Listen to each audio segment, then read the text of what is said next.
Jai Gurudev, good morning. My name is Someshwar. I welcome all of you on behalf of Art of Living organization to योग Vasishtha morning session. नमस्ते, मैं सोमेश्वर आप सभी का art of living संस्था की तरफ से योग वाशिष्ठ के सुबह के सत्र में स्वागत करता हूँ। रोज की तरह आज के सत्र की भी शुरुआत हम लोग 3 बार ओमकार का उच्चारण करके करेंगे। लेट्स नॉट सिट कंफर्टेबली, आराम से बैठ जाए और आंखें बंद कर ले। एक साधारण सांस अंदर ले और छोड़ दे। एक गहरी लंबी सांस अंदर ले, पूरी तरह से छोड़ दे, खाली हो जाए।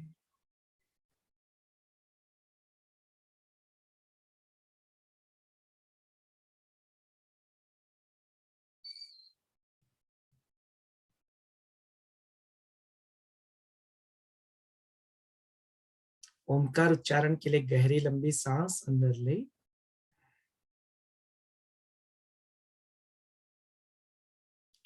ओ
slowly and gradually you may open your eyes। धीरे धीरे अपनी प्यारी सी आंखें खोल सकते हो। चलिए हम लोग इसको सत्र को यहाँ पे आगे बढ़ाते हैं। We'll continue with our session. Our today's topic, we have seen that today we have concluded the योग वाशिष्ठ चैप्टर नंबर 1, जिसमें हमने यहाँ पे देखा कि अपना प्रभु रामचंद्र जी का वैराग्य जो है, डिस्पैशन ऑफ लॉर्ड रामा, वह पूर्ण चैप्टर में हमने देखा कि किस तरह से प्रभु रामचंद्र जी अपने आप को यहाँ पे व्यक्त करते हैं और अपने पूरे डिस्पैशन को, अपने पूरे वैराग्य को यहाँ पे कथन करते हैं। वो वैराग्य को सुनने के लिए कई सारे संत, कई सारे यक्ष किन्नर, सब लोग, कई सारे ऋषि महामुनि, सब लोग वहां पे आके दशरथ राजा के दरबार में वहां पे आके पहुंचते हैं और प्रभु रामचंद्र का वैराग्य उनके मुख से सुनते हैं और वहां पे उनके लिए धन्योद्गार यहाँ पे निकालते। वो सत्र हमने सुना। अभी हम लोगों का इस सत्र का प्रयोजन यह है कि जो भी आज तक अपना जो पूरे के पूरे जो चैप्टर, जो सब चैप्टर थे, 6 सब चैप्टर अपने, जो फर्स्ट चैप्टर जो है वैराग्य प्रकरण, उसमें आते हैं। उसने आपको, अब हमने आपको होमवर्क की तरह हर दिन एक चैप्टर पढ़ने को बोला था। मैं आशा रखता हूँ कि आप सबने वो चैप्टर पढ़ लिया है, किसी भी लैंग्वेज में हो, Marathi, Hindi, English. might have read the content in any language, either in Hindi, English, Marathi. And then after that, in this question and answer session, we consolidate the questions that we come across. कोई भी ऐसे इस योग वशिष्ठ को पढ़ते समय वह किस प्रश्नों को अब उनके जीवन में आ सकते हैं, उन कौन से प्रश्न क्यों यहाँ पे हो सकते हैं, ऐसी श्रृंखला हम लोग यहाँ पे क्रिएट कर रहे हैं। तो will begin with that session now. Over to you all. अभी यहाँ पे अनम्यूट का ऑप्शन खोल देंगे, आप अनम्यूट करके अपने आप को यहाँ पे व्यक्त कर सकते हैं कि आपके मन में कुछ प्रश्न है तो प्रश्न आप जरूर यहाँ पे पूछ सकते हैं।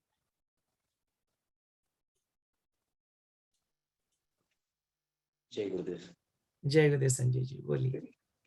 चैप्टर नंबर 6 में राम जी का उपदेश के लिए प्रार्थना की थी। तो उसमें उन्होंने अपना उद्वेग और संभ्रम दूर करने के लिए उन्होंने जो प्रश्न किए वो मैं पूछता हूँ। उन्होंने पूरा चैप्टर में 3-4 प्रश्न एक के साथ एक पूछे, ऊपर उल्लेख करता हूँ, उनके भाषा में बात करता हूँ। हे प्रभु, मैं कौन सी महापुरुष के आचरण को याद करूं जिन्होंने खुद का दुख, खुद का शरीर तुच्छ लेकर सभी की तरफ आत्मभाव से देखा, काम वासना का स्पर्श भी नहीं होने दिया, संसार दुखों को पार कर सुखरूप हो गए। विधाता ने निर्माण किया हुआ जग का स्वरूप कैसा है, वो कैसा कर समझेगा। मेरा चित्त चंचल है, एखादा पर्वत जैसा स्थिर होता है वैसा होगा क्या? ये मुझे अच्छी तरह से समझ में है, ऐसा मुझे बताइए। और मेरे संसार रूप में भयंकर जो वेदना होती है वो किस तरह से नष्ट हो जाएगी? बड़े सुंदर प्रश्न यहाँ पे संजय जी ने यहाँ पे रखे हैं।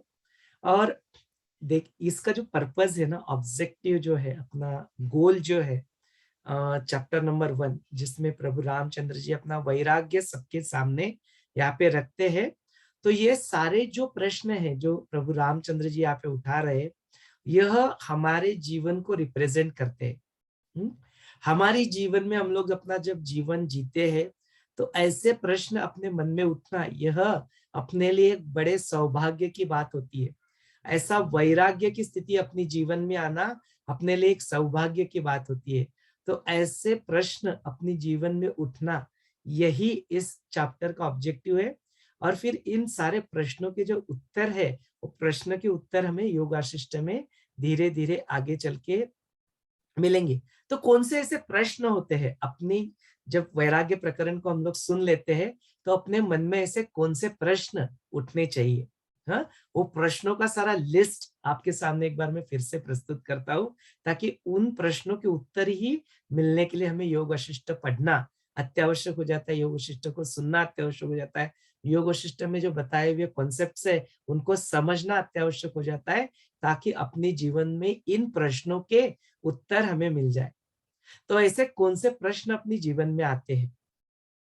तो वो प्रश्नों का एक जो लिस्ट है, वो प्रश्नों का लिस्ट आपके सामने सादर करता है। ये प्रश्न आपके जीवन में भी अब तक इस योग वशिष्ठ का पहला चैप्टर पढ़ते समय आपके जीवन में वो उठ जाने चाहिए।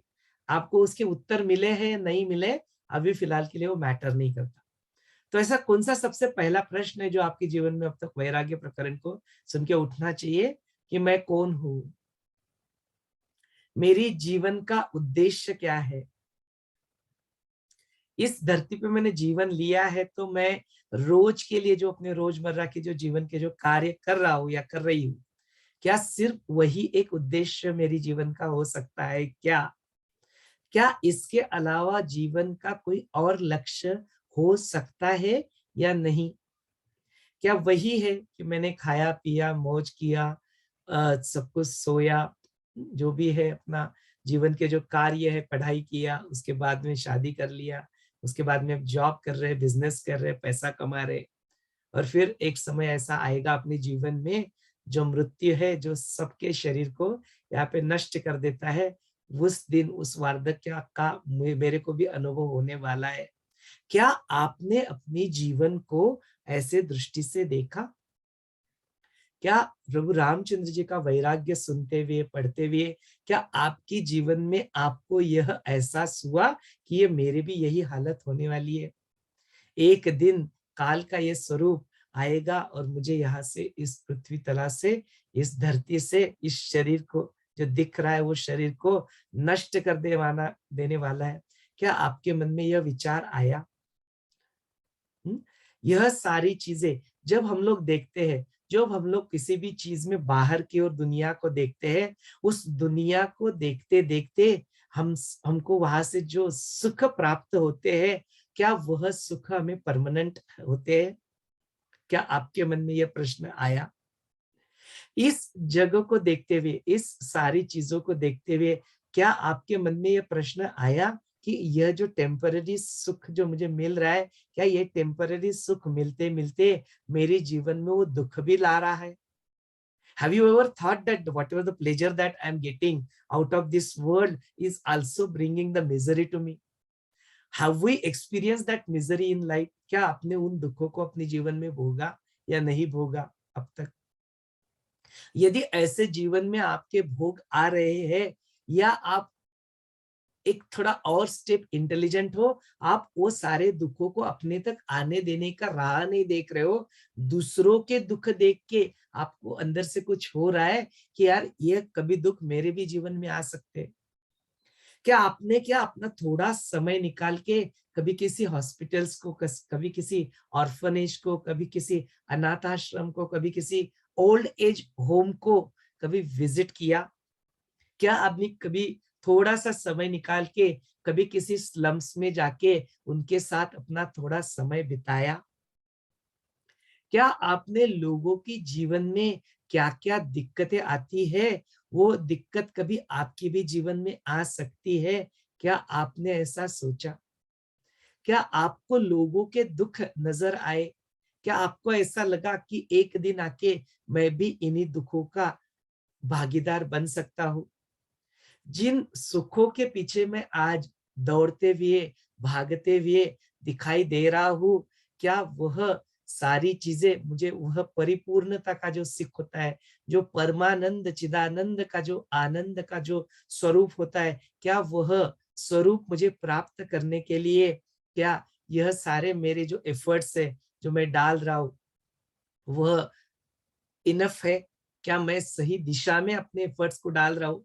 क्या अध्यात्म मार्ग में उन्नति प्राप्त करने के लिए यह सारा जो जीवन में मैं प्रयत्न कर रहा हूँ, क्या वह प्रयत्न अपने लिए यहाँ पे परिपूर्ण है? इस प्रकार के सारे जो प्रश्न जो है, ये प्रश्न प्रभु रामचंद्र जी के मन में उठते हैं, और उसी की वजह से उनके जीवन में उद्विग्नता जो आ जाती है, वो उद्विग्नता यहाँ पे आते हुए दिखती है। ऐसी उद्विग्नता जब उनके मन में आ जाती है, जब उनको यहाँ पे वशिष्ठ मुनि को हेल्प करने के लिए वहां पे दरबार में बुलाया जाता है, तो वो दरबार में बुलाने के बाद वो सारे जो ये प्रश्न है, वो यहाँ पे जो सारे मान्यवर रहते हैं, विश्वामित्र वहां पे है, वशिष्ठ मुनि वहां पे है, उनके सामने अपनी उद्विग्नता को व्यक्त करते हैं। और वही प्रकरण है वैराग्य प्रकरण। इस वैराग्य प्रकरण को पढ़ते पढ़ते, सुनते सुनते, आपने भी अपने जीवन में यदि वैराग्य का अनुभव कर लिया है, वो प्रश्न, सारे प्रश्न जो प्रभु रामचंद्र जी के मन में आ रहे, उठ रहे, वो प्रश्न आपके भी मन में उठ गए, तो एक बार अपनी पीठ थपथपा लेना, you are on the right path. यदि आपको भी ऐसा लग रहा है कि यार कुछ तो मिसिंग है जीवन में, कुछ तो मेरे जीवन में मुझे और कुछ प्राप्त करना है, इर्रेस्पेक्टिव ऑफ आप किस उम्र में हो, अलग अलग उम्र की अलग अलग समस्याएं होती है, अलग अलग उम्र के अलग अलग गोल्स होते हैं, वो सब ठीक है, वो अपनी जगह पे ठीक है, कोई प्रॉब्लम नहीं है।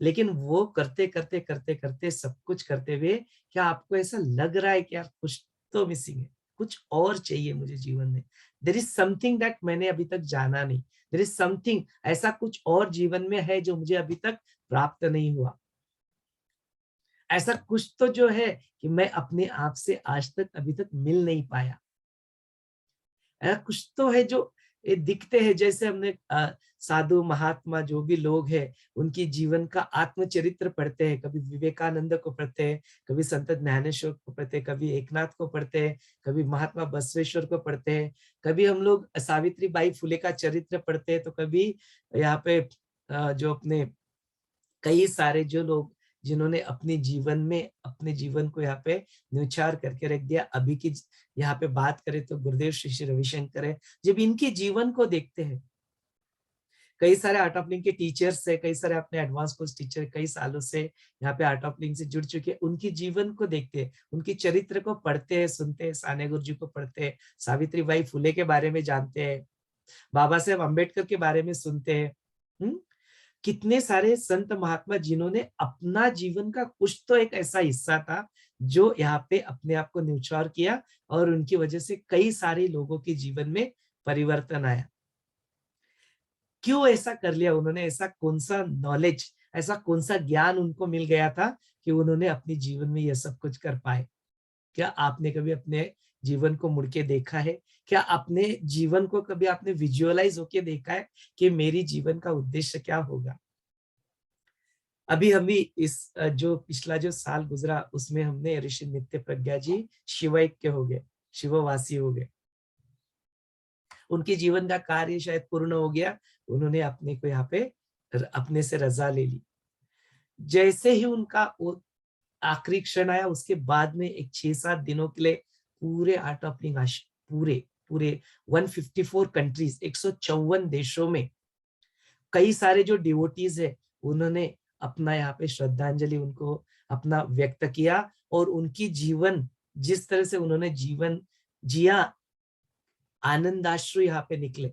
दुख तो मनाया, दुख भी होता है, लेकिन सुख भी, जो एक सेलिब्रेशन जो होता है, उनकी मृत्यु को यहाँ पे धरती पे सेलिब्रेट किया गया। क्या एक दिन आप भी जाके उस फोटो में लटक जाओगे? और क्या सिर्फ एक दो हार वहां पे लटका हुआ आपके भी फोटो पे मिल जाएगा?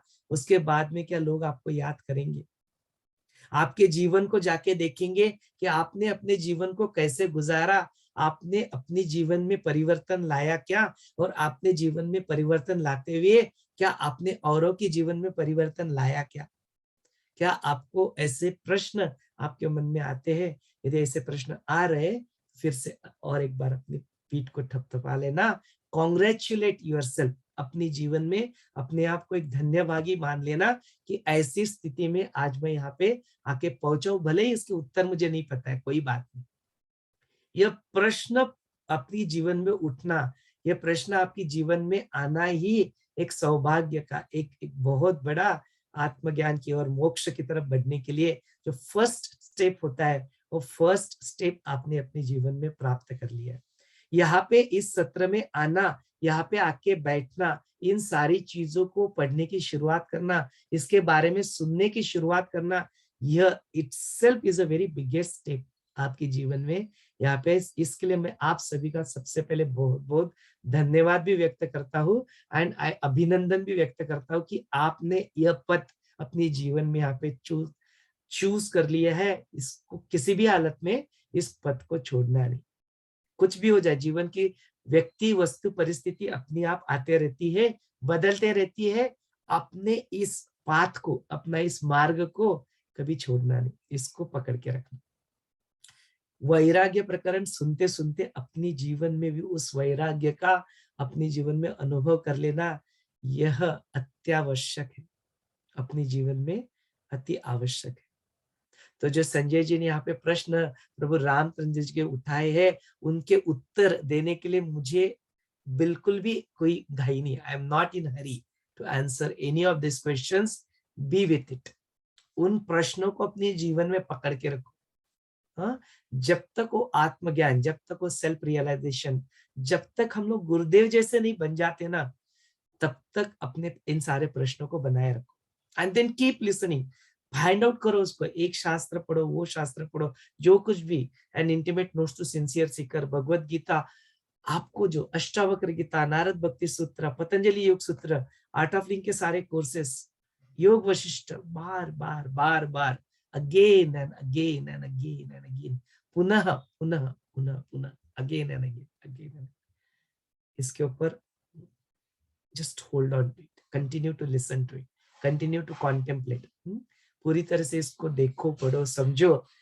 कुछ भी प्रश्न पूछने में बिल्कुल अपना हेजिटेट मत करना। जो भी अपने मन में प्रश्न आते हैं, वो प्रश्न पूछने में प्रभु रामचंद्र जो विष्णु के खुद अवतार थे, उन्होंने प्रश्न पूछने में हेजिटेशन नहीं किया।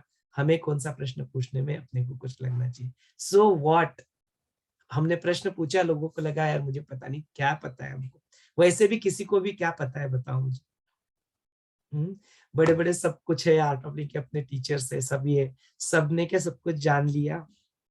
जो बड़े बड़े साइंटिस्ट होके गए, बड़े बड़े डॉक्टर्स हो गए, साइकेट्रिस्ट हो गए, क्या सभी ने सब कुछ जान लिया? बड़े बड़े महात्मा हो गए, सभी ने सब कुछ जान लिया क्या? सब कुछ जान सकते हैं क्या हम लोग? सब कुछ हम लोग जान नहीं सकते, जितना जानते हैं वो बहुत कम है, बहुत कुछ ऐसा है जो हम लोग जानते नहीं है। तो फिर प्रश्न पूछने में हेजिटेशन क्यों? ऐसे ही अपने प्रश्नों को यहाँ पे आगे बढ़ाए। आज के लिए मैं इन सारे प्रश्नों का कोई उत्तर नहीं दे रहा हूँ। संजय जी ने जो भी प्रश्न यहाँ पे उठाए, मैं उनका उत्तर नहीं देना चाहता हूँ। इस प्रश्न ही आपके सौभाग्य है। इन प्रश्नों को ही अपने जीवन में बना के रखे। ऐसे प्रश्न आपके जीवन में उठ रहे हैं तो अपने आप को बड़ा सौभाग्यशाली माने। Over to you Sanjay ji. जय गुरुदेव भैया। हाँ, जय गुरुदेव माँ जी, बोलिए। ये सब क्वेश्चन जो आपने पूछे हमारे मन में भी उठते हैं। I just want to know all the question to be answer, but ऐसे आते हैं कि क्या किससे पूछे कि कहाँ जाए। अभी तो एक रास्ता तो मिल गया मेरे को, ऐसा लग रहा है। ये बहुत सुंदर बात है उमा जी। Yes. जहां तक मैंने यहाँ पे देखा है, लोगों के अनुभव सुने हुए, इतने सुंदर सुंदर अनुभव लोग यहाँ पे महसूस करें, जिन्होंने भी आर्ट ऑफ लिविंग का पाथ पकड़ लिया है, जिनके जीवन में गुरुदेव आ चुके हैं और जिन्होंने इस योग वशिष्ठ का मार्ग पे चल चुके हैं, उनके जीवन में परिवर्तन गारंटीड है। I am guaranteeing it today. Vashishtha मुनि का वचन है, गुरुदेव का वचन है, आप इस पथ पे चल चुके हो, जरूर जरूर आप कहीं ना कहीं पहुंचो। एंड मेरे को एक क्वेश्चन आता था, जब कोई हाँ। बूढ़ा होते तो क्यों ऐसा वो सफर होके ही गुजरना है? क्या है उनके कर्म? every human has to suffer like this. How can avoid like this? How can any person can avoid this?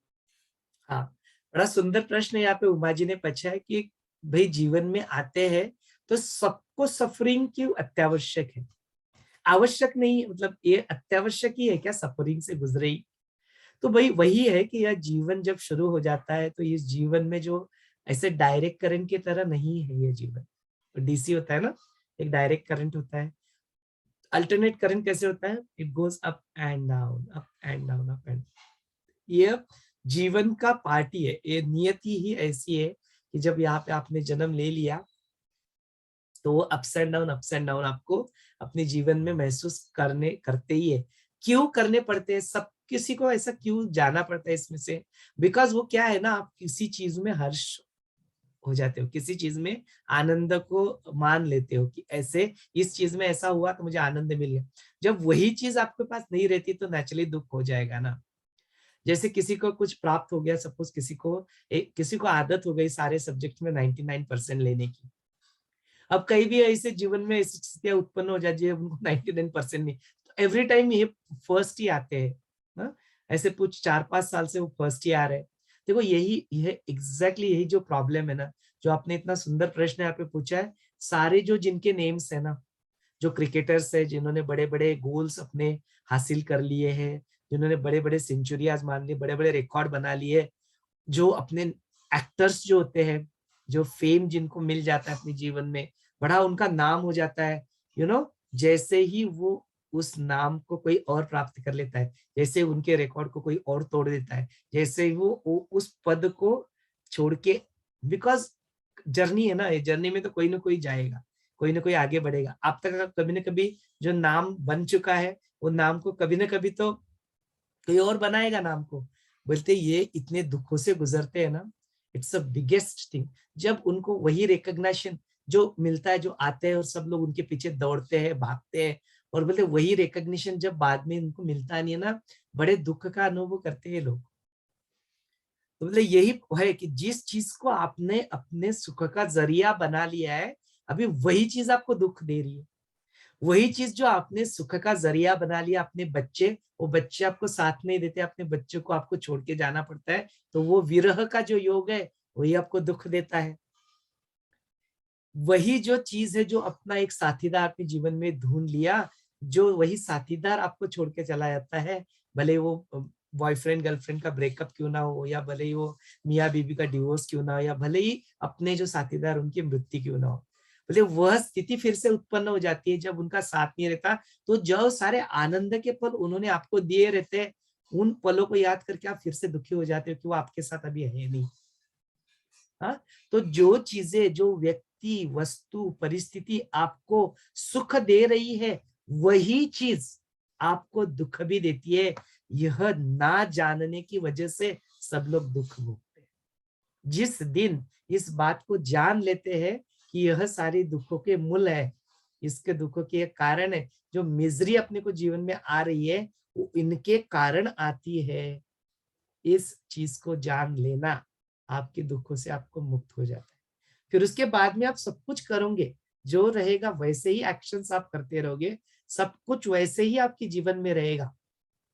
वो सुख भी आएगा, दुख भी आएगा, लेकिन उसको वो पेन भी आएगा, लेकिन आपके अंदर से आप उसको दोनों को भी ऐसे जो मिल रहा है उसको एक बिना किसी डिस्क्रिमिनेशन के, बिना किसी इक्वानिमस, जो समता का जो भाव होता है, उस समता के भाव से आप उसको देखने लगोगे।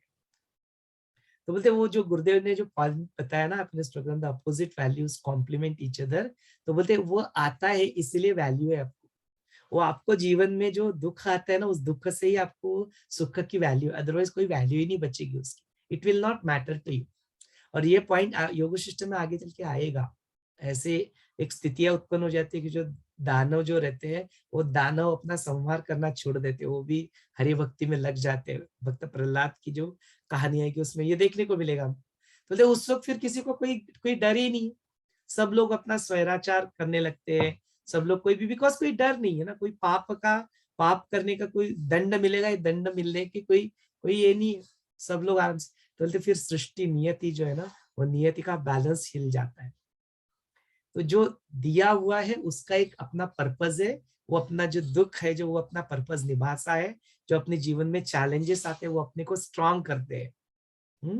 वो उसके लिए उसकी वहां पे जगह है, वो जगह होती है, इसलिए हर लोग उसमें से गुजरते हैं। उनकी वो दुख ही नहीं होता है ना, तो अध्यात्म मार्ग पे कोई निकलता ही नहीं, बिकॉज कोई दुख ही नहीं है, चल रहा है सब कुछ। दोनों स्थितियों में अलग अलग स्थिति, इनको जो सुख है ना सिर्फ, उनको भी ऐसा भी हो जाता है। जैसे भगवान बुद्ध थे, उनको कोई दुख नहीं था, उन्होंने दुख देखा ही नहीं था, एक्चुअली उनको पता ही नहीं था कि दुख क्या होता है। प्रभु रामचंद्र जी भी यहाँ पे जब उद्विग्नता अपनी व्यक्त कर रहे हैं, बोलते मेरे पास सब कुछ है, आई हैव एवरीथिंग, मेरे को सारा सारा जो एक्सेस है, जो समृद्धि का सारा एक्सेस है, मुझे है, मेरे पास पैसा है, मेरे पास पद है, मैं राजा बनूंगा एक दिन डेफिनेटली, यहाँ पे सब कुछ है उनके पास। लेकिन फिर भी बोलते ये तो सारे लोगों के, तो कई लोगों के पास थे, ये कहाँ गए वो लोग? क्या ऐसी स्थिति नहीं थी कि किनके पास संपत्ति नहीं थी, किनके पास राज्य कारोबार नहीं था? बोलते कई लोग तो होके गए, कहाँ गए वो लोग? Where they have gone? तो उनके मन में ऐसे सारे प्रश्न उठ रहे। तो इन प्रश्नों को बनाए रखिए थोड़े के लिए। आपके सवाल का तो मैंने आंसर कर दिया है वैसे, लेकिन थोड़े वक्त के लिए ऐसे प्रश्नों को आप बनाए रखिए। व्हाट डू यू से Uma ji? Yes, yes. And one more thing, आज हाँ आज का वो जो वैरागी का सेशन है, हाँ जब रामचंद्र जी पूछते सब बताते तो उनके ऊपर पुष्प का वर्ष हुआ। तो हम जिस युग पे है, कल युग पे, तो हम ऐसा करें तो क्या कहते लोग, इनको तो कुछ हो गया, क्यों ऐसा ये इस मार्ग पे चल रहा है, क्या सभी बेकार है, ऐसा पूछते ना, उनको ऐसे अप्रिसिएशन तो नहीं मिलती। बिल्कुल मिल रहे। देखो मैंने अभी अभी अप्रिशिएट किया, आपने देखा ही नहीं। मैंने कुछ ही क्षणों पहले आपके धन्यवाद भी व्यक्त किए, आपको थैंक यू भी बोला, और मैंने आपको अभिनंदन भी बोला कि आपने वो सुना। नहीं, नॉट लाइक दैट। एक तो नहीं, एक मैं बात तो ऐसे मतलब आई एम जस्ट सेइंग कि देखो है, देखो गुरुदेव आपको रिकॉग्नाइज करते हैं, वो सब लोग आपको, ऐसी स्थितियां उत्पन्न होती है अपने जीवन में ना, तो यह सारा संसार आपको आपका धन्यवादी हो जाता, पता है, क्योंकि नहीं आते सब लोग को ये अनुभव नहीं मिलता है ना। There are few chosen one, you are like a diamond, you are like that diamond, you are like that pearl. अपने जीवन में आपने, आपके जीवन में आप इस पथ पे चल चुके हो, आपके जीवन में ये प्रश्न आपके मन में आ रहे हैं, यहाँ पे आपके मन में वो जिज्ञासा जाग चुकी है, तो अपने आप को बिल्कुल कम नहीं लेना, अपने आप को बड़ा बड़ा सौभाग्यशाली मानना अपने जीवन में।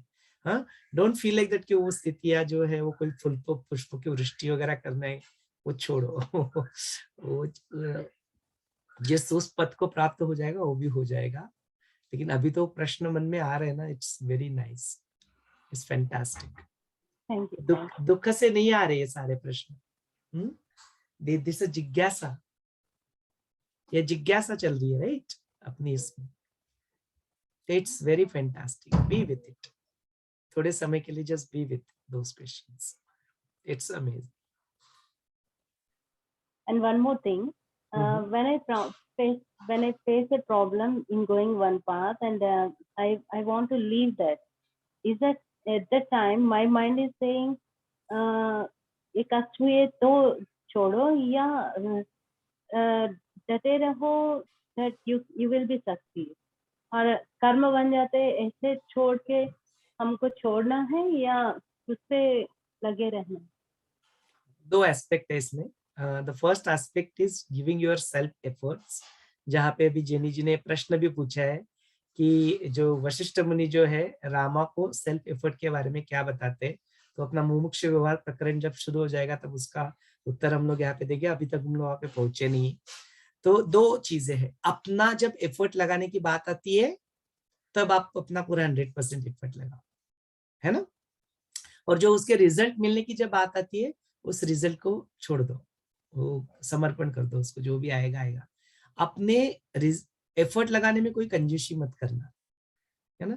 जैसे कि आपको आपने इंजीनियरिंग में एडमिशन ले लिया है, अभी एडमिशन लेके आपको अपने 100% एफर्ट आपने लगा दिया, उसके बाद में जो मार्क आपको मिले, कभी किसी को 99 मिलेगी, किसी को 75 मिलेंगे, वो ठीक है, आर यू गेटिंग इट? उसके पीछे दुखी होने की आवश्यकता नहीं है। हाँ, आपको 75 मिल रहे हैं, आप एजिलिटी लगा रहे हो, आप अपने एफर्ट्स को मॉडिफाई कर रहे हो किसी गलत डायरेक्शन में, थोड़ा और किसी से सुन के अपने एफर्ट्स को मॉडिफाई कर रहे हो, that's okay, there is no harm in that. But ऐसे बहुत बड़े दुखी होने की जरूरत नहीं है, लोग तो आत्महत्या कर लेते हैं वर्स्ट केस सिनारियो में, उसकी क्या आवश्यकता है, क्या फर्क पड़ेगा? क्या सभी लोग जिनको बहुत अच्छे मार्क मिलते वो सब लोग आगे चल के सक्सेसफुल हुए? क्या सभी लोग जो सक्सेसफुल हुए थे वो सभी ने ऐसे 98 99 मार्क ही लाए थे? नहीं, देखो ना जीवन को, तो देखो ना पीछे मुड़ के, ऐसा तो नहीं हुआ है, तो फिर इतना रोना धोना क्यों? तो रिजल्ट के प्रति जो आसक्ति मन में रहती है उन आसक्तियों को छोड़ो, अब लेकिन अपना एफर्ट्स लगाते समय ये कंजूसी मत करना, 100% अपना एफर्ट जरूर देना, ये अत्यावश्यक है। तो ये दोनों एस्पेक्ट को देखना जीवन में। Thank you. जय गुरुदेव। हाँ, चलिए सत्रों को आगे बढ़ाते, और कुछ प्रश्न है तो उनको भी पूछ सकते हैं। सोमेश्वर जी, हाँ। मुझे एक सवाल है। हाँ पूछिए। ये जो आपने सवालों की लिस्ट बताई उसमें सबसे पहले था who am I and what is my purpose of life, so when should I ask this question to us? I also get that question and मुझे एग्जैक्टली जानना है कि what exactly is, I mean who am I thing. जैसे कि कोई चोर है तो suppose there is one person and so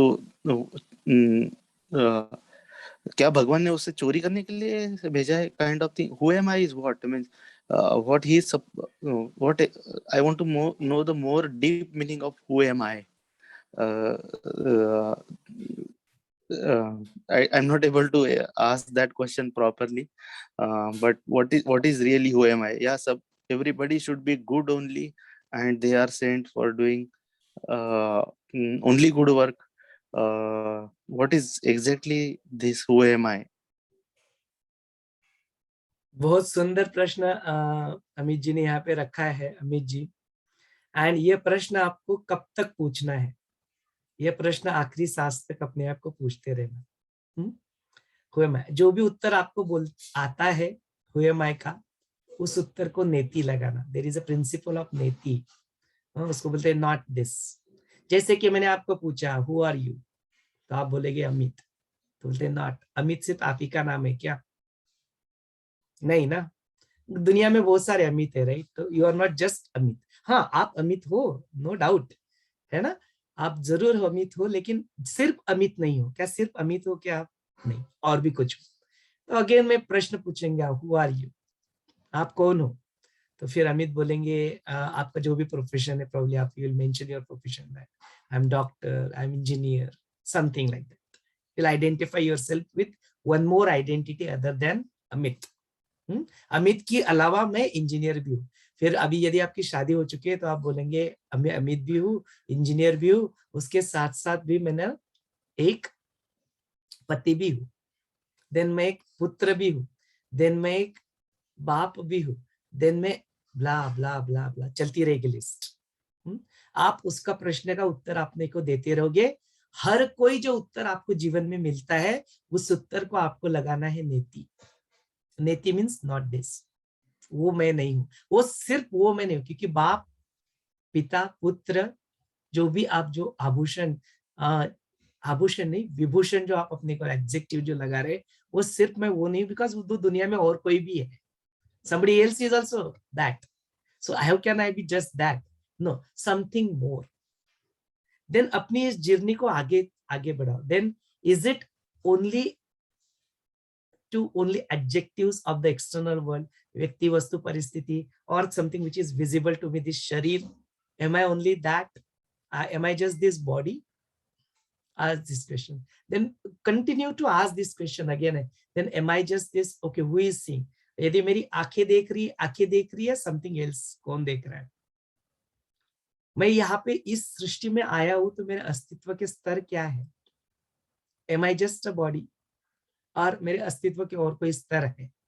तो इस उत्तर को जानने के लिए आर्ट ऑफ लिविंग का हैप्पीनेस प्रोग्राम होता है। आर्ट ऑफ लिविंग का हैप्पीनेस प्रोग्राम कर लो, उसमें अपने अस्तित्व के सारे स्तरों को सिर्फ थियोरेटिकली नहीं, आपको अपने एक्सपीरियंशियल लेवल पे आप उसको अनुभव कर सकते हो प्रैक्टिकली। तो अपने इसके अस्तित्व के स्तरों को जानो, देखो, समझो। इस प्रश्न को अपने जीवन में बनाए रखो। अपनी जीवन का उद्देश्य क्या है? हर किसी के जीवन का कोई ना कोई छोटा छोटा उद्देश्य जरूर होता है। तो अपनी इस जीवन को आगे बढ़ाने के लिए गुरुदेव कहते हैं कि अपने को अपना सेल्फ एफर्ट जो बात किया उसमें कहते हैं अपना पुरुषार्थ अपने को करना है।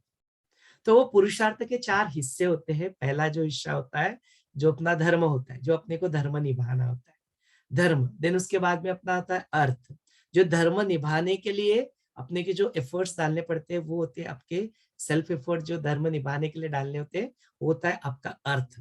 उसमें पैसा कमाना भी हो सकता है, but not just that, any means आप जो एनी एफर्ट्स जो डालते हो वो हो जाता है अपना अर्थ। और तीसरी होती है अपनी कामना। तो जो कामना होती है अपनी जीवन में, जरूर हर किसी की, जो चोर है उसकी जीवन की भी कामना होती है पैसे चुराना, है ना। छोटे छोटे अपने जीवन में गोल्स होते हैं, तो वो गोल्स को अचीव करने के लिए, प्राप्त करने के लिए बोलते there is a laws of attraction, universal एक लॉ है। वो जो लॉ होता है उसमें क्या होता है कि उसको आप खाते समय, पीते समय, सब कुछ जो करते समय उसी के बारे में आपका एक फोकस उसके ऊपर है, तो बोलते ये पूरा यूनिवर्स भी जो है ना, यूनिवर्स अपने आप को मॉडिफाई कर लेता है आपके गोल्स को पूर्ण करने के लिए। It helps you. सो उस जो गोल है ना, उस गोल को आप क्या करो ना, छोटे वह जो अपने गोल है, फॉर एग्जाम्पल मुझे आईआईटी में पढ़ना है, मुझे जाके आईपीएस ऑफिसर बनना है, या स्पोर्ट्स बनना है, कुछ भी मेरे जीवन की जो स्टूडेंट है तो उसको इंजीनियर बनना, जो भी अपनी अपेक्षाएं होती है, छोटे छोटे जो गोल्स होते हैं, उसको यहाँ पे कहा गया है कामना।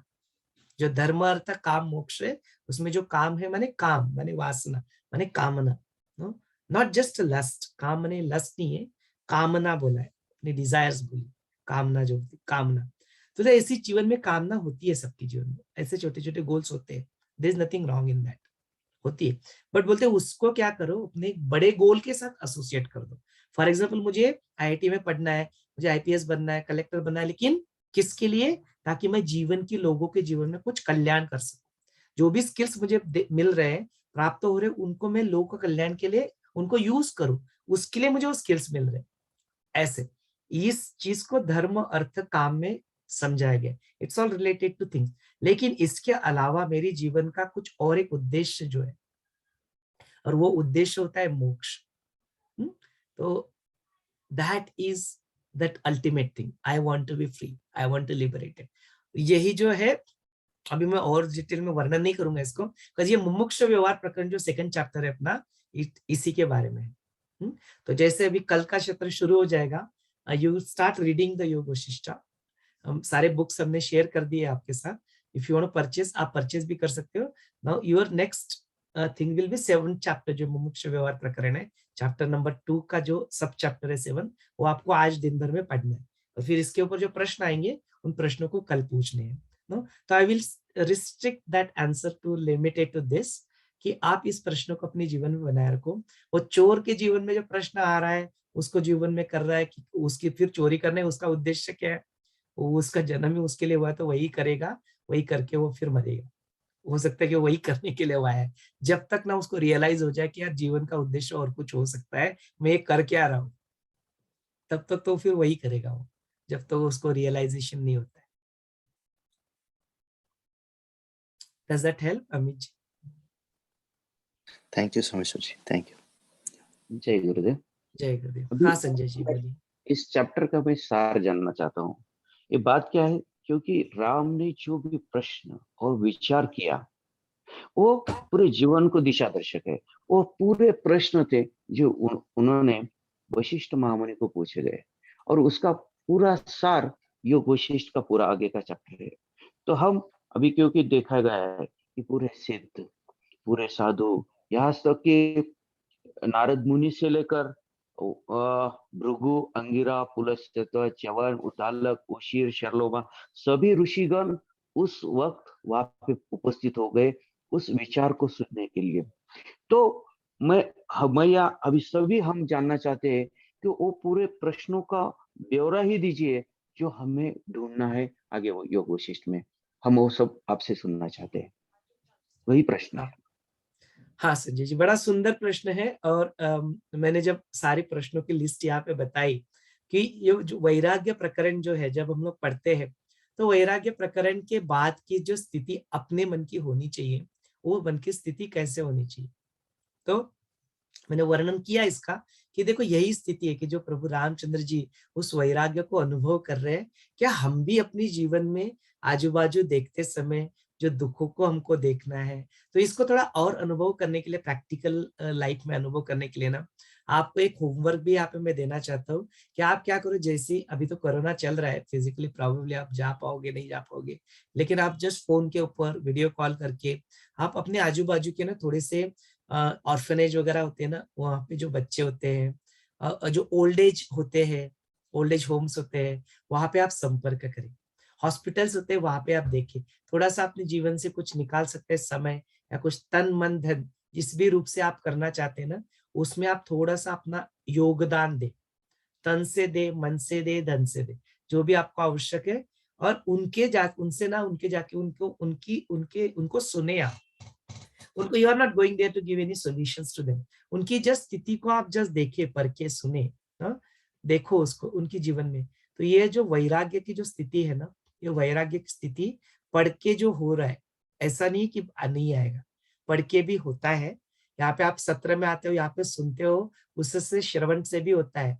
लेकिन जहाँ पे निधिध्यास की बात आ जाती है ना, तो निधिध्यास 2 प्रकार का होता है। निधिध्यास माने बैठ के आप उसके ऊपर कॉन्टेम्पलेट कर रहे हो और अपने जीवन में उसको ढाल रहे हो।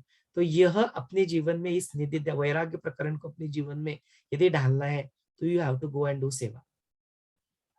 You have to go and get in touch with the people who are going through such issues in their life.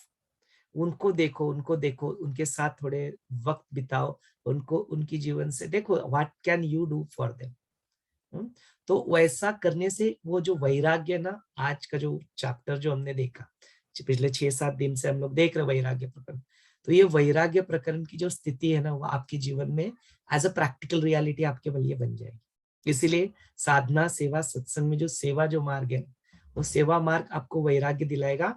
और जब आपके जीवन में वैराग्य आएगा ना, तभी से आपके जीवन में जो आत्मज्ञान की जो प्राप्ति है, जो ज्ञान की जो प्राप्ति है, उसकी जो दिशा है, वो दिशा आपके लिए निर्धारित हो जाएगी, और उस दिशा को आप अपने जीवन में प्राप्त कर सकते हो। तो बोले यही स्थिति है आपके जीवन में कि आप उस स्थिति को प्राप्त कर सकते हो। वो वैराग्य की स्थिति यही आज जो हमने 6 दिन से हम लोग देख रहे, 6-7 दिन से, वो उसका सार ही यही है कि आपके जीवन में ये सारे प्रश्न उत्पन्न हो जाए, यह सारी चीजों को देख के। राम के साथ एग्जैक्टली यही हुआ। वो जो भ्रमण पे निकले, टूरिज्म पे निकले, और उन्होंने सारी दुनिया में जो भ्रमण करते हुए इस सारी की संसार की जो दुर्दशा, यहाँ पे जो इसका विदारक संवारक, इसका रूप देखा, जब उन्होंने लोगों के दुख देखे, तब उन्होंने बोले कि यार ऐसे सारे लोग इसके पीछे जो दौड़ लगा रहे हैं, बोलते इस दौड़ पे लगाते समय मुझे तो इसमें कोई रस नहीं आ रहा, इसमें तो मुझे कहीं वो विरक्ति की जो भावना है, उनके जीवन में विरक्ति की भावना आ जाती है, बोलते इसमें मुझे रस नहीं दिख रहा, इसमें मुझे कोई ऐसे दिख नहीं रहा है कि इसमें कोई ऑब्जेक्टिव है, या ऐसे करते रहने में सब लोग करे मैं भी वैसे ही करूँ, यही करूँ, इससे मुझे कोई जो दूरदृष्टि जो होती है, वो दूरदृष्टि को देख के बोलते वैसे मेरी भी अवस्था ऐसे ही होने वाली है। यह अवस्था को अपने जीवन में हम लोग अनुभव कर लेना। डोंट वेट कि आप बूढ़े हो जाओगे तब जाके जो परिस्थिति उत्पन्न हो जाएगी तब डील करेंगे उसको। उस बूढ़ेपन का स्थिति अपने आप को बूढ़ा होके देख ही लो। इसलिए मैं क्यों करता हूँ अपना हैप्पीनेस प्रोग्राम, आपको आपने नहीं किया है, तो यह सारी प्रैक्टिकली आपसे करवाया जाता है। You will go through this as a practical reality, आपको you will be walk through this things in a meditative state, आपको करना पड़ेगा। तो ये be with it, इसलिए मैंने बोला ना कुछ प्रश्नों को यहाँ पे आप बनाए रखो, that is the purpose of this। ठीक है, तो इसका सार यही है, जो इस स्थिति को राम अनुभव कर रहे हैं, उस स्थिति को हम लोग भी अनुभव अपने जीवन में करें। अलग अलग जरिया जो होता है, मैंने कई सारे जरिए यहाँ पे बताए, मीन्स बताए, ताकि आपके जीवन में वो वैराग्य की स्थिति भी आ जाए। जरूर आई होगी कुछ उसको ऐसे डोंट क्वांटिफाई इट, किसी के लिए ऐसी वैराग्य की स्थिति आई होगी कि जो बुद्ध बिल्कुल अपना सब कुछ छोड़ छाड़ के संन्यास ले लिए, ऐसे भी किसी के इसमें वैराग्य की स्थिति आई होगी, है ना। अलग अलग वो इंटेंसिटी से आ सकती है, इंटेंसिटी सबकी अलग अलग हो सकती है, लेकिन अभी सब कुछ छोड़ के भागने की आवश्यकता नहीं है। अभी आपको वो संन्यास लेने की आवश्यकता अभी फिलहाल नहीं है। जब थोड़ा और 2-4 महीने 5 महीने योग वशिष्ठ को सुन लो, फिर उसके बाद में आपको लगता है कि नहीं चलो इसको सुन के अभी वैराग्य में आ चुके हो, संन्यास लेने का मन कर रहा है, ले लेना संन्यास उस वक्त।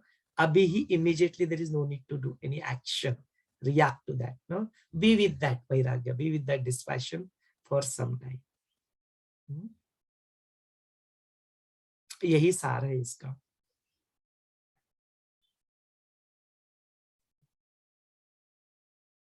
चलिए सत्र को आगे बढ़ाते हैं, और कुछ वैराग्य प्रकरण से रिलेटेड कोई प्रश्न है तो पूछ सकते हैं।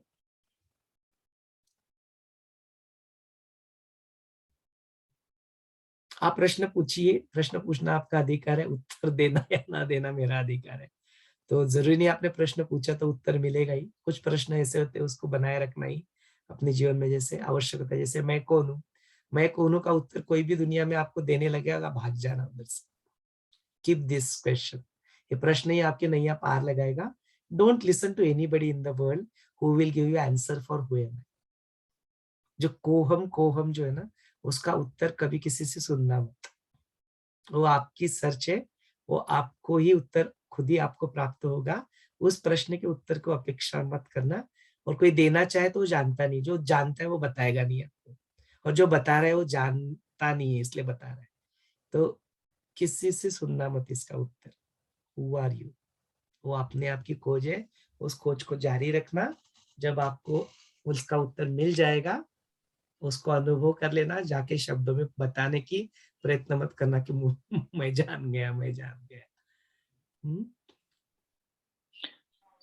एक सवाल है सोमेश्वर जी। हाँ मुझे बोलिए। तो गुरुदेव कहते हैं कि हमें जो भी मिला है गिफ्ट वो दूसरों के लिए है, हमारे लिए नहीं है। तो ऐसी परिस्थितियों में अगर आप जॉब कर रहे हो, कुछ बिजनेस कर रहे हो, और जो हमें मिला है वो दूसरों के लिए है, तो हम हमेशा देते रहे। तो मेरा सवाल है कि अगर इसमें हमारा नुकसान भी हो रहा है तो भी देते रहे, या मीन्स या कभी कभी इसमें सामने वाले लोग वो हमेशा लेते ही रहेंगे, तो ऐसी परिस्थितियों में हम क्या करें? फिर भी हम देते ही रहे, वैसे हमें आनंद मिलता है उसमें, वो ठीक है, बट वो कब तक हम करते रहे या ऐसे जारी रखें? कितना सुंदर प्रश्न पूछा है अमित जी ने कि भाई मेरे पास धन है तो मैं क्या मेरा पूरा का पूरा बैंक बैलेंस दे दूं क्या? हाँ, कुछ लोग दे देते हैं और कोई फर्क नहीं पड़ता उनको ना। कुछ लोग दे देते, जैसे गुरुदेव ने अपने लिए कुछ नहीं रखा ना। ये डजन क्या पहनते, एक छोटा सा अंग वस्त्र पहन के घूमते, तो वो सन्यासी की जो स्थिति है वो सन्यासी के लिए शोभायमान है ये, है ना। लेकिन यदि आपने सन्यास, तो फिर सन्यास ले लो फिर, यदि ऐसा देने का मन कर रहा है और उसमें कोई गलती नहीं है। देख, कई सारे लोगों ने मेरे जीवन में मैंने देखा है कि उन्होंने अपने जीवन में सन्यास ले लिया है। तो जब तुम सन्यास ले लिया, उसके बाद में फिर एक्यूमुलेट करने की धारणा रखना वो गलत हो जाए। फिर उसके बाद में you don't require any money, you don't require anything. आपको जितना आवश्यक है, आपकी जरूरतें जितनी है, उतनी जरूरतें आपको पूर्ण हो जाए, उतना आपके लिए परिपूर्ण है। अच्छा, जब आपको शेयर करने की बात आती है, तो मेरे पास जो मुझे मिला हुआ है उसका कितना हिस्सा मैं शेयर करूं, ये बात आ जाती है। तो आपकी जिम्मेदारियां देख लो। यदि आपने अभी तक संन्यास नहीं लिया है, suppose you are a married person, तो आप योर गृहस्थ आश्रम में हो। आप अभी जो काशी भैया ने बीटेक करने के बाद, आईआईटी में बीटेक करने के बाद अपने शादी की ही नहीं उन्होंने संन्यास ले लिया, वो ब्रह्मचारी बन गए। अभी उन्होंने क्या पैसा एक्यूमुलेट किया है, I don't know his bank balance, but उनको कोई कुछ मिलता भी है, कुछ भी है, और सब कुछ दे भी देते, तो क्या फर्क पड़ता है? मतलब कोई है तो नहीं। अच्छा, यदि आप समझ रहे हो कि आपके बैंक बैलेंस में जो पैसा लटका पड़ा हुआ है वो आपकी फिनेंशियल सिक्योरिटी है, तो बिल्कुल बिल्कुल गलत आप सोच रहे हो। कोई फिनेंशियल सिक्योरिटी जीवन में होती नहीं है असलियत में। ऐसे कई सारे उदाहरण है, आप जाके देखो कि बिल्कुल पूरा डीएसके का एग्जांपल देखो, भी जेल में बैठे हैं, उन्होंने कितना ऐश्वर्य यहाँ पे पूना में एक्सपीरियंस किया अपनी लाइफ में। उनकी खुद की यूनिवर्सिटी, जैसे उन्होंने कॉलेज बना लिया, कई सारे रियल एस्टेट के प्रोजेक्ट्स उनके नाम से चल रहे थे, अथाह पैसा था। लेकिन समय ऐसा चेंज हो जाता है कि कोई फाइनेंशियल सिक्योरिटी। तो इन सारी चीजों को जो हम लोग कुबड़िया बनाते हैं ना, कुबड़ी जानते हो, कुबड़िया, स्क्रचेस, बोलते don't hold on to these crutches in your life. ये सारी चीजें मैं कहाँ पे कर रहा हूँ ना, मैं I am telling you at the level of your insight, चित्त के लेवल। चित्त के लेवल पे आपको मुक्त होना है। आप एक्शंस क्या करते हो, आपकी बैंक बैलेंस कितना है, उससे कोई मतलब नहीं है। You can still be happy by having just 10,000 in your bank balance, and you can still be miserable having 1 कोटी in your bank account. So जो मैं बता रहा हूँ ना, it's happening at the level of चित्ता। फिजिकल इसको implement करना ना करना वो डिपेंड करता है कि आप क्या रोल निभा रहे हैं। ओके, सो कितना परसेंट मैं करूं, कितना डोनेट करूं, तो तन मन धन जो अर्पण करने की जो बात होती है, ये बड़ा वैयक्तिक प्रश्न हो जाता है कि आप किस स्थिति में हो, उसके ऊपर आप निर्णय ले सकते हो। आप अपने जीवन में वो कर सकते हो कि मेरे जीवन का जो उद्देश्य है, मैं अपना पैसा कमा रहा हूँ, every month 10% I will go and donate. धर्म स्तंभ योजना जो होती है, उसमें कई सारे लोगों की ईएमआई चल रहे हैं, तो करते। तो यह प्रश्न का उत्तर आपको स्वयं को ढूंढना है। लेकिन योग वशिष्ठ क्या बताता है, यह जो स्थितियां जो है ना, ऐसे मन में प्रश्न आते हैं, जरूर आते हैं, तो अपना जो समय है ना, अपना समय अपने पास 24 आवर्स है सबके पास। तो अपना 24 घंटा ही मिलते हैं, उसमें से 7-8 घंटा तो हम लोग सोने में बिता देते हैं। फिर उसके बाद में जो बचता है, सपोज 8 या 24 होता है, तो 8 घंटे अपने सोने में चले, बचे हुए 16 घंटे। 16 घंटे में से आप अपने 8 घंटे में अपने जॉब में लगा लेते हो, आवश्यक है, ड्यूटी है आपकी। जो जॉब कर रहे हो ड्यूटी जॉब में लगा देते, जो बिजनेस कर रहे वो 8 घंटा उसमें डाल देते, जो अपना बच्चा है, जो स्टूडेंट है, वो 8 घंटा पढ़ाई करने में डालेगा, जो अपने गृहिणी है वो अपने 8 घंटे घर को संभालते हैं उसमें लगा देंगे। जो भी जैसे भी है, वो 8 घंटे निकल गए, माने 16 घंटे आपके जीवन से चले, आपके पास बचते और 8 घंटा। अभी इस 8 घंटे को आप क्वालिटी टाइम कैसे इसको करो, उस टाइम को आप दो कहीं पे।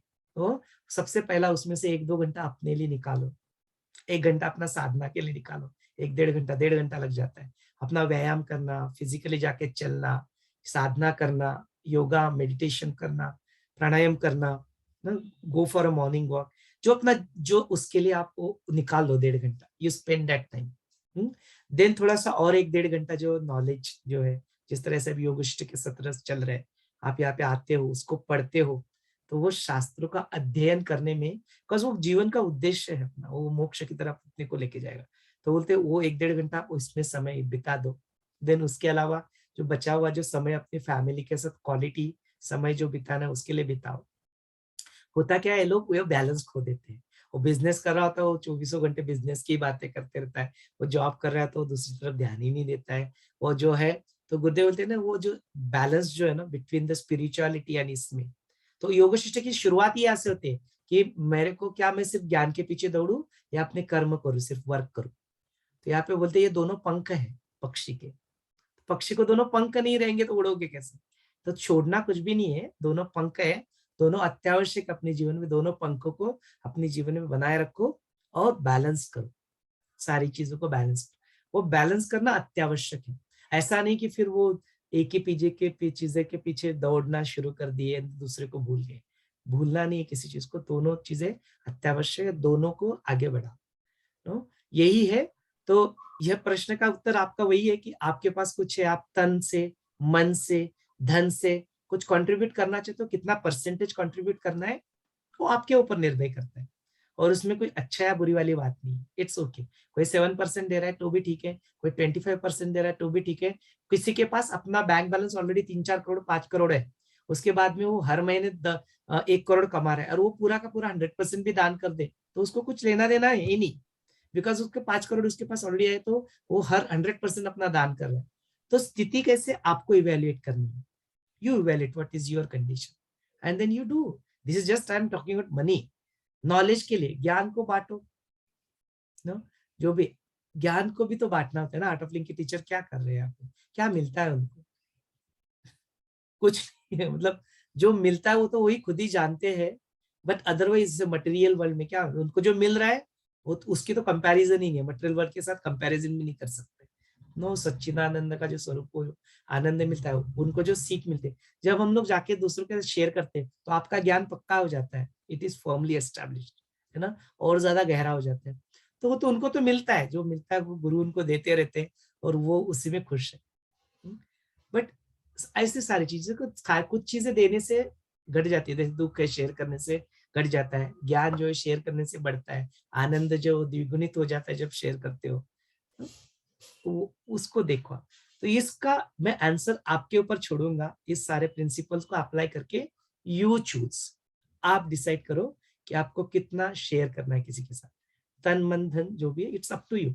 And don't feel guilty about it कि somebody is able to donate 10 lakh, I am able to donate 1 rupee। अरे आपका 1 रुपया भी जीवन में किसी के परिवर्तन ला सकता है यदि आपकी उसमें भक्ति हो। It's not about quantity, it's about your feeling, it's about your own भावना उसके पीछे। और वो जो चेतना के स्तर पे चले जाते हो तो फिर तो बात ही अलग हो जाती है। आपका बैठ के ध्यान करना भी लोगों के जीवन में परिवर्तन लाता है, तो ये तो प्रूवन फैक्ट है, इट्स साइंटिफिकली प्रूवन फैक्ट। इसके ऊपर तो एक्सपेरिमेंट भी किए कि आप जब बैठ के ध्यान कर रहे हो तो तब भी आप you are doing actually seva to the, not only to you, to this environment, to everybody, you are contributing to their life जब आप शांत हो जाते हैं।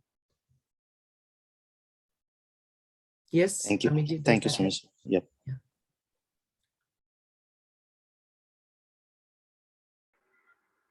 भैया मेरा एक क्वेश्चन है। हाँ हाँ बोलिए। भैया हम योग वशिष्ठ को अपने जीवन में कैसे उतार सकते हैं? मतलब हम बिल्कुल सुन तो रहे हैं, हाँ जी, बस बिल्कुल मुझे ये गीताजी, कंफ्यूजन है थोड़ा सा ना बहुत देर से। ये कंफ्यूजन को बनाए रखिए, अभी तो शुरुआत हुई ना, 6 दिन हुए हैं। योग वशिष्ठ को अपने जीवन में परिवर्तन कैसे करना, यही तो नॉलेज आएगा। अभी तो नॉलेज सुना भी नहीं, तो पहले सुन लो। इसके एक उत्तर के स्वरूप में मैं आपको बताता हूँ कि योग वशिष्ठ को अपनी जीवन का हिस्सा बनाने के लिए योग वशिष्ठ में यहाँ पे एक टेक्निक बताया गया। वो टेक्निक का नाम है वाचन, श्रवण, मनन, चिंतन, मंथन और निधिध्यास। ये प्रक्रिया को अपने जीवन में आपको फॉलो करना पड़ेगा to make it as your own experience. अपना खुद का प्रैक्टिकल अनुभव बनाने के लिए आपको योग वशिष्ठ को पढ़ना पड़ेगा, वाचन करना पड़ेगा। देन वाचन करने से समझता नहीं है, स्पेसिफिकली इंग्लिश की जो छोटी किताब है उसको पढ़ने से नहीं समझता है। मैंने 50 लोगों को किताब थमा दिया, and if they are the first time reader, 49 लोग आके बोलेंगे आपको कि समझा नहीं भैया कुछ। सिर्फ पढ़ने से नहीं समझ में आता है, तो you have to identify a mentor जो आपको इसको समझाए। माने आपने पढ़ा, आपको कुछ समझ में आया, यू वैलिडेट दैट। तो उसके लिए अपने जो ब्रेकआउट रूम होते हैं ना, आप वाचन करते होते हैं, यहाँ पे श्रवण वाला जो पार्ट है, तो आप पहले किसी मेंटर से इसको सुन लो। सुनो उसको समझने का प्रयत्न करो कि वो बोला क्या गया है। देन उसके बाद में क्या होता है, पढ़ने के बाद और सुनने के बाद आपके मन में उसके लिए कुछ ख्याल आएगा कि ऐसा है। देन क्या करो, उसको वैलिडेट कर लो। Validation is through question and answer, कि भैया मैंने या मेरे मन में ऐसा प्रश्न आया, मुझे ऐसा लगता है कि ऐसा है, लेकिन क्या यह अंडरस्टैंडिंग ठीक है? Validate that. वो होता है चर्चा से, हम लोग क्वेश्चन एंड आंसर जो सत्र यहाँ पे चला रहे हैं, उससे वो वैलिडेशन आपको मिल रहा है कि भाई ऐसा ही बताया, मैंने जो पढ़ा वो मेरी अंडरस्टैंडिंग सही थी, इस प्रश्न का उत्तर ये है ऐसा। तो वो 2-3 लोगों को हम लोग सुनते हैं उसके बारे में, तो वैलिडेशन पक्का हो जाता है। उसको बोलते हैं चिंतन मनन। मनन माने you are contemplating yourself, then चिंतन उसके बारे में, और मंथन जो होता है, जो मंथन माने जो अपने यहाँ पे कुछ लोग जो होते हैं, आपने देखा होगा ब्रेकआउट रूम सेशन में जाके वहां पे मंथन करते हैं। उन्होंने पढ़ चुके हैं इसको, एक बार पढ़ चुके already, and they are doing मंथन ऑन दैट। वो अपने आप को व्यक्त करते कि हाँ मैंने ऐसा पढ़ा, ऐसा हुआ, चर्चा करते हैं उसके ऊपर, उसको बोलते हैं मंथन। एंड देन ऐसा हो गया, now now you have understood the concept. जैसे अभी अमित जी ने यहाँ पे पढ़ा, इस सत्र को सुना, उन्होंने प्रश्न पूछा, प्रश्न के बाद कुछ उत्तर को सुना, अभी उनको क्लियर हो गया होगा, ऐसा मुझे लगता है जो कुछ भी बोला, तो अभी वो जीवन में जाके ना उसको अप्लाई करेंगे। वो होता है इम्प्लीमेंटेशन, वो होता है निधिध्यासन, और वो सिर्फ आपको करना है, nobody else will contribute in that. निधिध्यासन में आपके जीवन में आपको खुद को करना है। कोहम का उत्तर आपको खुद को फाइंड आउट करना है, मैं कौन हूं इसका उत्तर आपको खुद को फाइंड आउट करना है। यहाँ पे जो होमवर्क बताया गया है वो आपको खुद को करना है। सुनना आपको खुद को सुनना है, कई सारी चीजें आपको करनी होती है। It is a part of your निधिध्यासन। तो इसको अपने जीवन का हिस्सा बनाना चाहते हो तो go through this process of वाचन, श्रवण, मनन, चिंतन, मंथन और निधिध्यासन। ओके भैया। जय गुरुदेव। जय गुरुदेव। बोलिए।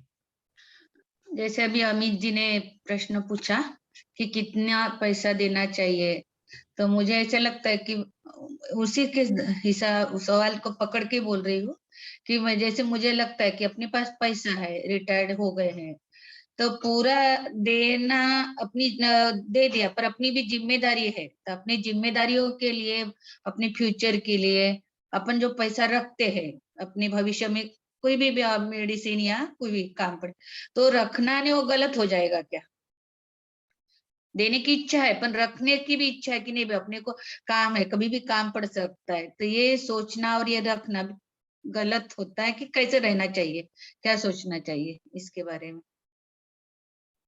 यह आपके ऊपर निर्भर करता है कि आप कौन सा रोल प्ले कर रहे हो। जैसे संत ज्ञानेश्वर थे, वो जब भिक्षा मांगने जाते थे तो भिक्षा देते समय ना दो लोगों से भी भिक्षा नहीं लेते थे, पता है।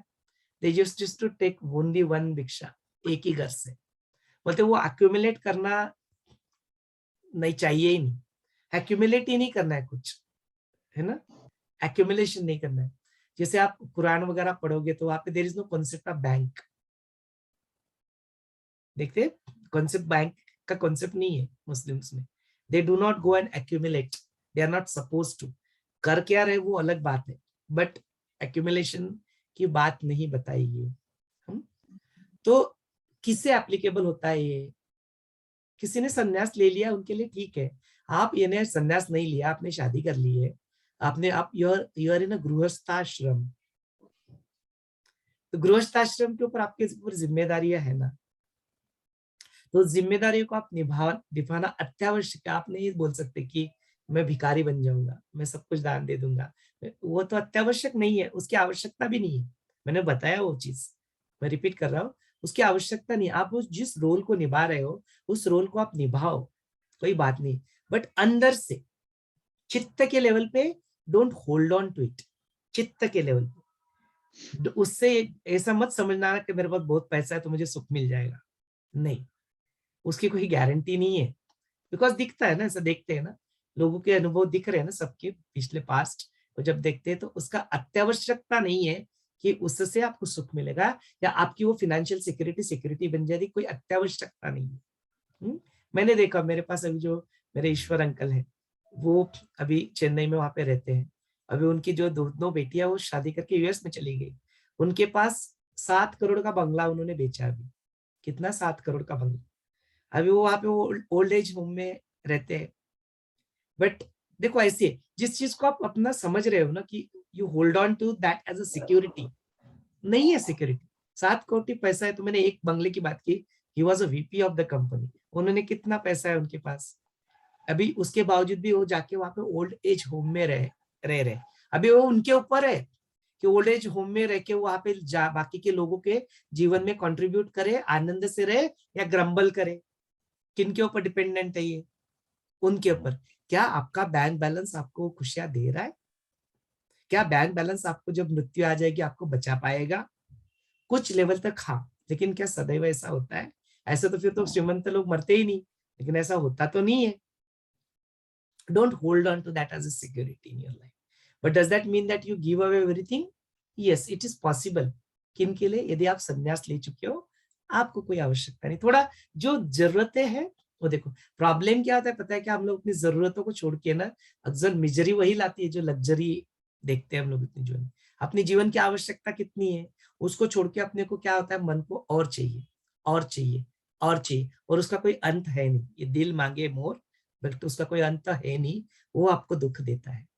There is nothing wrong in having, आपका जो सेविंग्स है वो सेविंग्स बनाए रखना, वो ठीक है। आपके जीवन में वो जो पेंशन मिल रहा है, जो आपको उसके उसके इंटरेस्ट जो मिलता है, जिससे आप रिटायर हो चुके हो, अपना कुछ बैंक बैलेंस है, उसमें से आप कर रहे हो, कोई बात नहीं, रखो उसको। लेकिन प्रॉब्लम क्या होता है, आपने अपने जीवन में जन्म लेने से लेके जन्म आखिर तक जीवन छूट गया, आपने ये सोच के उस पैसों को बनाए रखा तो मेरे में काम आएगा जब तक मैं हूं, मेरे बाद मेरे बच्चों को काम आएगा, और उसमें से 1 रुपया भी डोनेट नहीं किया, तो फिर आपने क्या मतलब? मैं उसकी बात कर रहा हूँ। तो ऐसा नहीं कि 100% आपको दे देना और भिखारी बन जाना है, उसकी भी बात नहीं है। जो लोग है भिक्षुक भी होते हैं, जो बौद्ध मॉन्क्स होते हैं, तो अभी भी भिक्षा मांग के ही जीवन को व्यतीत करते हैं। तो क्या हम लोग उनको गलत बोले? नहीं, गलत नहीं है वो, गलत उन्होंने वो मार्ग अपना लिया है। संत ज्ञानेश्वर को हम लोग गलत बोल सकते हैं क्या? वो भिक्षा मांगते थे। संत ज्ञानेश्वर ने ऐसा किया, लेकिन मैं इसलिए छोड़ दूं क्या सब कुछ? मैं भी जाऊं क्या, कटोरा पकड़ लूं क्या जाके बाहर? कोई आवश्यकता नहीं। हम लोग अलग अलग रोल निभा रहे हैं, उस रोल को अच्छी तरह से निभाए। सारा रोल निभाते समय अपने आप में स्थित रहे, वो आवश्यक है। और वही तो योग वशिष्ठ में राम जी ने, प्रिंस थे, सब कुछ छोड़ दिया, तो ठीक कर रहे थे क्या? वो नहीं ठीक कर रहे थे ना, तभी तो वशिष्ठ मुनि उनको ज्ञान समझाते हैं। वैराग्य, इतना सुप्रीम वैराग्य की कुछ 2 मिनट पहले मैंने इतनी तारीफ की, लेकिन उनके जो एक्शंस थे उस वैराग्य की स्थिति में आने के बाद, क्या वो एक्शन जस्टिफाइड थे? It wasn't justified. वो खाना पीना छोड़ दिए, अपने आप को नींद नहीं ले रहे, अपना कार्य नहीं कर रहे, राजपुत्र उसका धर्म नहीं निभा रहे, तो क्या वो ठीक कर रहे थे? नहीं ठीक कर रहे थे वो। Are getting it? जो उनका वैराग्य था, उस सुप्रीम अवस्था होने के बावजूद भी उस वैराग्य को पैसिव वैराग्य मान के अपने एक्शंस को छोड़ देना, ये उनका गलती थी। वो गलती उन्होंने जानबूझ के की थी, बिकॉज अपने को ये ज्ञान प्राप्त कराना, उसके लिए उन्होंने किया होगा, वो बात अलग है। बट क्या ठीक कर रहे थे क्या? वो ठीक नहीं करते। 16 साल की उम्र में आपने अपने आप को लॉक कर दिया, बंद रूम में बंद किया, खाना पीना नहीं खा रहे हो, अपने कार्य नहीं कर रहे हो, ये कौन सा इंटेलिजेंस है? वो एक्शंस उनकी ठीक नहीं थी उस वक्त। Are you getting this? Yes, जय गुरुदेव। कल आपने जो बताया पढ़ना और प्रश्न पूछना, तो मैंने लिख लिया ये, और हाँ, मैं बोली ये तो अपना प्रश्न नहीं है, पर वो अपने आप अभी जो आपने बताया यही मैंने यहाँ लिखा। राजा दशरथ, म्हणजे मराठीमध्ये सांगते, विश्वामित्रांना म्हणजे विश्वामित्र म्हणतात की मी रामाला तुझ्या घेऊन जायला आलेलो आहो, तर दशरथ राजा नाही म्हणतात. तर ते तेव्हा आपल्या मुलाची स्थिती सांगत आहेत. तर मी विचारलं नाही, म्हटलं बरोबर नाही आपला प्रश्न, पण तुम्हीच बोलले आता म्हणून सांगत आहे. अलीकडे तर माझ्या दुर्भाग्यामुळे तो क्षीण होऊ लागलाय. त्याच्या शरीरात तेज व बल मुळीच राहिले नाही. तो मनातल्या मनात एकसारखा झोरत असतो. कुठे जात नाही, येत नाही, काय होते ते सांगतही नाही.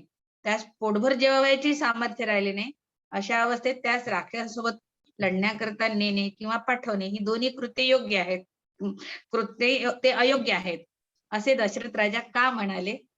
तर तुम्ही आता ते बोलले बरोबर होऊन गेलं. गुरुदेव बरोबर ऐकतात आतलं आणि बरोबर ते तुम्ही त्याचं उत्तर दिलं अगदी. ऐसा ही होता है। तो यही परिस्थिति है उनके जीवन में, ऐसी स्थिति भाई उत्पन्न कर माझा देते। एक प्रश्न आहे. हाँ Vijay ji, please go ahead.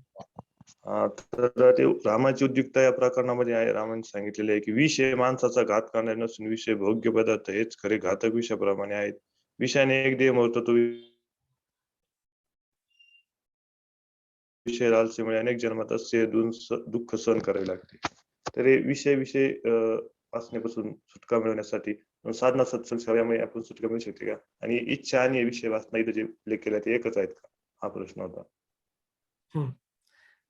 अतिशय सुंदर प्रश्न इथे विजय जी यांनी विचारला है। प्रश्न जो है मैं उसको रिपीट कर देता हूँ।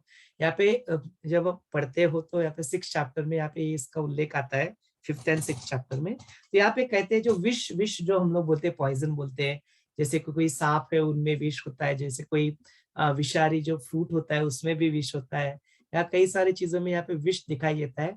अपने जीवन में विष क्या है? अपने जीवन में विष क्या है? यह प्रश्न यहाँ पे उठता है।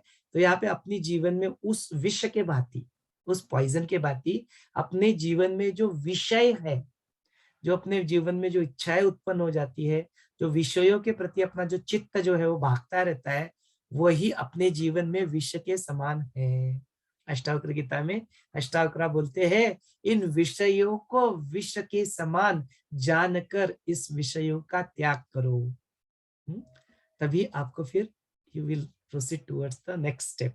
मतलब सबसे पहले जो है अपने जीवन में आपको विषयों का त्याग करना पड़ेगा। ये आएगा मुमुक्ष व्यवहार प्रकरण में सारी चीजें आएगी, लेकिन यहाँ पे इस सब पहले इसको विषयों को विष जानना ये पहली स्टेप है। और वहां पे यही बताया गया कि जो आपके जीवन में जो विषय है, विषय माने क्या? वांटिंग टू एक्सपीरियंस प्लेजर, अपने जीवन में बाहर से मिलने वाले जो सुख है उन सुखों को होल्ड ऑन करना। वो कहाँ से मिलते हैं? अपने जो पंचेंद्रिय जो अपने है, जो अपने ज्ञानेंद्रिय जो है, 5 सेंसेस है, उससे मिलने वाला जो सुख माने सेंस ऑफ टेस्ट, स्पर्श सुख, सुनने के लिए सुख, देखने का रूप जो देखते हैं उसका सुख, ये सारे जो सुख है ये टेम्पररी होते हैं, यह क्षणिक होते हैं। और ऐसे क्षणिक सुखों के पीछे भागना, उनको पहले विश्व के रूप में देखो, तभी ना फिर लक्ष्मी की निंदा की, तभी ना स्त्री की निंदा की। स्त्री माने यहाँ पे स्त्री और पुरुष दोनों की। पुरुष जो स्त्री की तरफ देखता है, स्त्री जो पुरुष की तरफ देखती है, उस काम वासना की निंदा यहाँ पे की है। तो वो काम, क्रोध, लोभ, मद, मोह, मत्सर, तो यह सारे जो विकार है, विकार जिससे उत्पन्न हो जाते हैं, तो ये विषयों से यह विकार उत्पन्न हो जाते हैं। इसलिए इस विषयों को तुम विष के भांति जानकर उन विषयों का त्याग करो। ये बात यहाँ पे कही। ठीक है, धन्यवाद. चलिए आज के इस सत्र को हम यहाँ रोक लेते हैं। यदि कुछ प्रश्न है तो आखिरी प्रश्न पूछ ले, नहीं तो फिर will take a pause here.